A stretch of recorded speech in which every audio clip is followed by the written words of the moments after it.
called himself a lone wolf, a drifter armed with a rifle and a mind poisoned by hate. He moved from town to town, picking his victims at random, pulling the trigger from the shadows. This is the true story of Joseph Paul Franklin, the sniper who turned American streets into hunting grounds, a man whose hate left a trail of bodies simply because of the color of their skin. This is the darkness that slipped through the cracks, and the terror that forced a nation to look hate straight in the eye. Joseph Paul Franklin entered the world as James Clayton Vaughn Jr., born in 1950 in Mobile, Alabama. His childhood was carved out of violence and neglect, tucked away behind the thin walls of a run-down home where screams and slammed doors were the lullabies of his youth. His father, an alcoholic with fists that did the talking, ruled the family with cruelty. His mother, overwhelmed and broken, could do little to shield her children from the chaos. In the suffocating heat of the Deep South, Franklin learned early that hate could feel like power. He was different, painfully shy, scrawny, often bullied by other kids who smelled the fear and loneliness on him. Instead of turning outward for friendship, he turned inward, burying himself in whatever books he could find. But in the twisted corners of secondhand bookshops and radical pamphlets left behind by strangers, Franklin found the words that would shape his darkness. He stumbled across Adolf Hitler's Mein Kampf when he was just a teenager. While other kids read comics or adventure stories, Franklin read the blueprint for genocide. Page after page, he underlined passages, memorized rants, soaked up every poisonous lie about racial purity. By the time he left high school, his mind was a storm of warped ideology and simmering rage. The name change came next. Joseph Paul Franklin. Joseph Paul for Paul Joseph Goebbels, Hitler's minister of propaganda. Franklin for Benjamin Franklin, a symbol in his mind of the America he claimed he was fighting to save. He started hanging around the fringes of white supremacist groups, mailing letters to the Ku Klux Klan, sending donations to neo-Nazi movements, trying desperately to belong to something bigger than his broken childhood. But for Franklin, words and rallies weren't enough. He didn't want to march with signs. He wanted to act alone, in secret, from the shadows. A ghost with a rifle and a mission to make his hateful fantasy real. His obsession turned to planning, maps, targets, stolen guns. From the outside, Franklin was just another drifter drifting through the South, a skinny young man with pale eyes and polite manners. But inside, he had sworn an oath to kill. He believed it was his calling, his purpose, to cleanse America one bullet at a time.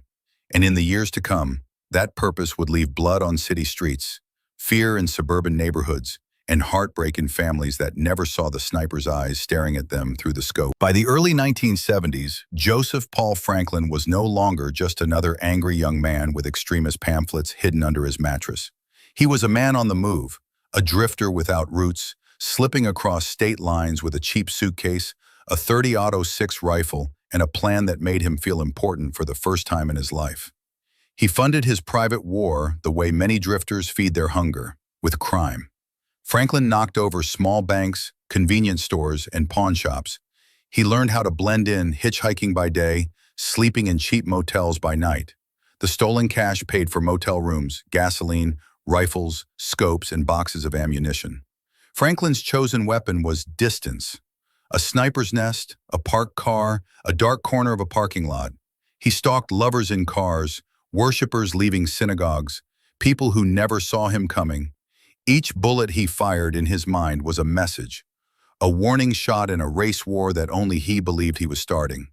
His first known shots were fired at an interracial couple he spotted through his rifle's scope as they sat in their car, laughing on a warm summer night. To Franklin, their love was a crime. He squeezed the trigger and vanished into the dark before the sirens arrived. He drifted on. Missouri, Tennessee, Ohio, picking targets like a bigot's hit list. He opened fire outside synagogues, spraying bullets into congregations he never bothered to know. In 1977, he shot and killed Alphonse Manning, a black man, and Tony Schwen, his white girlfriend, as they sat together in their car in Madison, Wisconsin. In his confession, Franklin claimed he'd stalked them for miles, waiting for the right moment. He did the same in Chattanooga, Tennessee, gunning down another interracial couple, Darrell Lane and Dante Evans Brown. Teenage boys whose only crime was walking home from a convenience store. No fingerprints left behind, no footprints, just brass casings and a growing legend among the far-right hate groups who cheered him from the shadows. Franklin, the lone wolf sniper, the ghost drifting through America's backroads. As the 1970s bled into the early 80s, the body count climbed. But Franklin didn't want followers. He didn't want to lead rallies or wave banners. He wanted to hunt, to become the silent nightmare lurking behind a passing car's headlights. A predator who believed that each pull of the trigger brought him closer to a twisted vision of racial purity. But the more he pulled that trigger, the more cities across America began to whisper the same name. Joseph Paul Franklin, the ghost with the rifle, was no longer invisible. His trail of terror would soon turn him from drifter to America's most wanted sniper of hate.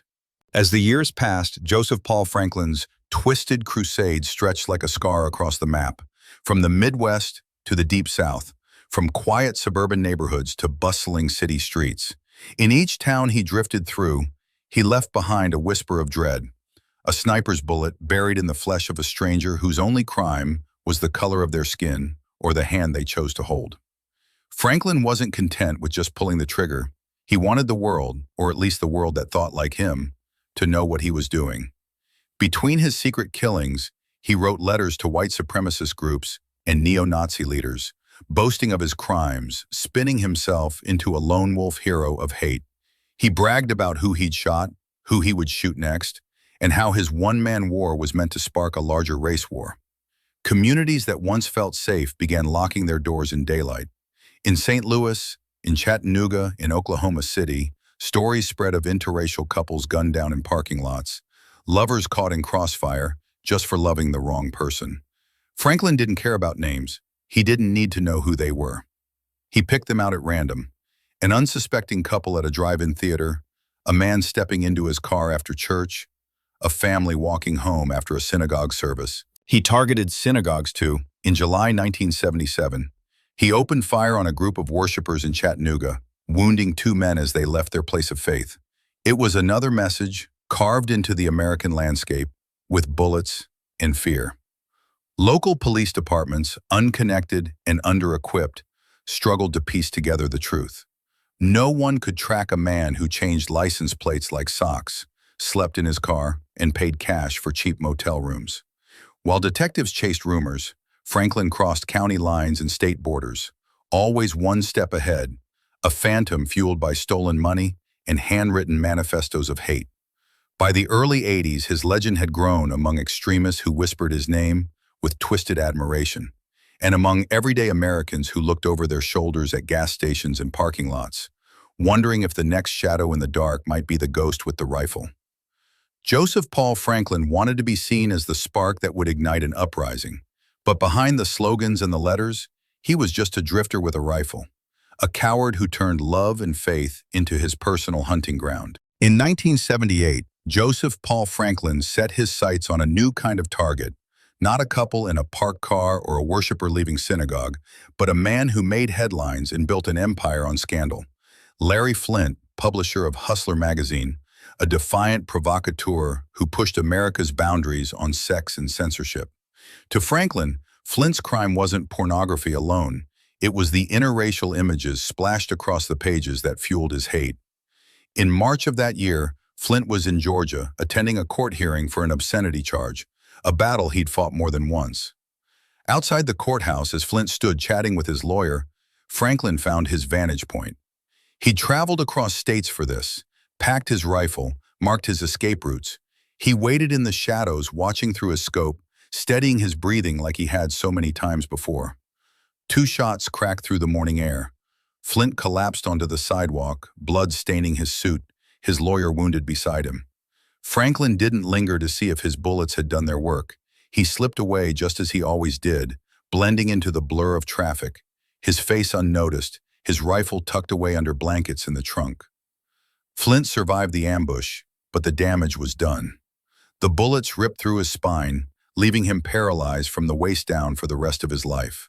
When the news broke, America gasped at the horror of a publisher gunned down in broad daylight for daring to defy a bigot's code of purity. Flynt survived the ambush, but the damage was done. The bullets ripped through his spine, leaving him paralyzed from the waist down for the rest of his life. When the news broke, America gasped at the horror of a publisher gunned down in broad daylight for daring to defy a bigot's code of purity. For Franklin, the attack was a twisted victory. It brought him exactly what he wanted: notoriety. His name surfaced in extremist circles as the sniper who took down the porn king. But for law enforcement, the shooting was just another puzzle piece without a match. Franklin the Drifter left no shell casings behind. He crossed county lines by night, traded stolen cars for fresh plates, and disappeared again into the patchwork of highways and back roads that stitched together his bloody trail. The hunt for the phantom sniper continued, but Joseph Paul Franklin was always one step ahead, his rifle resting in the passenger seat, waiting for the next shot to echo his hate across America. Gone. By the dawn of the 1980s, Joseph Paul Franklin's private war had left a trail of blood that stretched from the Midwest to the Deep South, a patchwork of unsolved murders that seemed at first like isolated acts of hate. But the puzzle pieces were finally starting to fit together. Local detectives, once blind to the bigger pattern, began comparing notes. The FBI stepped in, agents pored over ballistics reports, matching spent casings and bullet trajectories from crime scenes hundreds of miles apart. Witness sketches hinted at a lone drifter, unassuming, scruffy, always slipping away just before the law could tighten its grip. Franklin's arrogance turned out to be his weakness. He bragged in letters to neo-Nazi groups about his missions.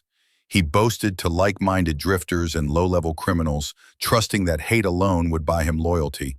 But word travels fast when the law is closing in. Investigators pieced together a profile: a man living by cash alone, changing aliases, sleeping in cars, hiding in the shadows. They knew he funded his rampage through robberies and by selling stolen goods. But he also sold his own blood at clinics across the country for quick cash. In October 1980, it was that simple act, selling blood under a false name in a Kentucky blood bank, that brought his reign to an end. A sharp-eyed staff member grew suspicious, recognizing his face from a wanted poster pinned to the staff bulletin board. While Franklin sat there, waiting for his few dollars and a juice cup, the police were already on their way. When they arrived, they found no rifle slung over his shoulder, no camouflage jacket, just a thin, unassuming drifter with tired eyes and a calm voice. But the man they cuffed and walked out that day was one of America's most prolific, hate-driven killers, a ghost sniper who'd left dozens dead in his wake. The manhunt was over. But inside police interview rooms, Joseph Paul Franklin would finally reveal just how far his cross-country rampage had gone, and just how cold his hatred ran. Once in custody, the drifter with the sniper's eye finally spoke, and what spilled out in those cold, echoing interrogation rooms was a catalog of horror. Joseph Paul Franklin confessed to more than 20 murders across the United States: ambush shootings, sniper attacks from hidden vantage points, victims gunned down at gas stations, in parking lots, walking hand in hand with someone he decided they shouldn't love. To Franklin, these weren't murders. They were missions. He bragged that he'd done it all alone, drifting from state to state with his rifle wrapped in blankets in the trunk, all to ignite what he called a race war. He saw himself as a lone wolf martyr, a foot soldier for white supremacy who believed every shot fired was a step toward a country cleansed by hate. Detectives sat stunned as he described choosing his targets at random: an interracial couple here, a black man walking home there, a synagogue congregation gathering to pray. He spoke of planning, stalking, setting up his scope, all with the same cold, emotionless tone. What made it worse was his pride. Franklin offered no apology, not for the children who lost parents, not for the terror he planted in communities that had once felt safe. He smirked when asked if he regretted any bullet fired. He didn't. He wanted the world to know his reasons, that hate alone was enough to pull the trigger, again and again. Franklin's confessions triggered a tangled web of trials across multiple states, each courtroom echoing with the same devastating testimony. Families describing loved ones lost to a stranger's sniper scope. Franklin's defense team tried to paint him as insane, unfit to face justice, but the juries weren't swayed. They saw a cold, calculating killer who'd hidden behind a drifter's grin and an arsenal of lies. Again and again, victims' families stood before the courts, speaking of the fear and heartbreak Franklin had left behind. Each guilty verdict stacked another stone on his final fate, the death penalty. But Franklin would spend decades on death row, writing letters, launching appeal after appeal, claiming he'd found religion, that he'd changed. But the shadows of his crimes never faded. In November 2013, after more than 30 years behind bars, the drifter's road finally ended in a Missouri prison. As the needle slid into his vein, Joseph Paul Franklin left this world as he'd come into it, alone. He died by lethal injection, still convinced that hate was his legacy, but history remembers him for what he truly was. A coward who turned a rifle on strangers and called it a cause. And for the families who live with the scars he left behind, the final verdict was more than justice. It was an end to a nightmare that stretched far too long, across far too many miles, all born from one man's bottomless hate. Long after Joseph Paul Franklin's final breath, the stain of his hatred remains a reminder that words of violence can fuel actions of terror, and lone wolves with loaded rifles still lurk on the fringes of society. His story is more than just a footnote in America's criminal history. It's a chilling warning about the power of radicalization, whispered promises of twisted brotherhood, and the ease with which hatred can slip through the cracks. Franklin's victims were ordinary people, men and women whose only crime in his eyes was who they loved, the color of their skin, the way they worshipped. Mothers and fathers buried sons and daughters because one drifter decided their lives were worth less than his hate. Today we remember them not as statistics in a cold case file, but as innocent souls whose stolen futures remind us why vigilance matters. Communities must stand together because hate that festers in the shadows can erupt in violence when we turn away. Franklin's lone rampage may be over, but the threat of lone wolf extremism is not. And so we remember, and we watch, and we stand guard together. One rifle, one drifter, dozens of lives stolen in the name of hate. May we never forget the darkness that one man's twisted beliefs unleashed, and the strength it takes to confront hatred wherever it hides. If you found this story shocking, share it. Let the world remember the victims, not the monster. Comment your thoughts below and tell us what you think fuels this kind of evil. And don't forget to subscribe for more true crime that uncovers the monsters who walk among us.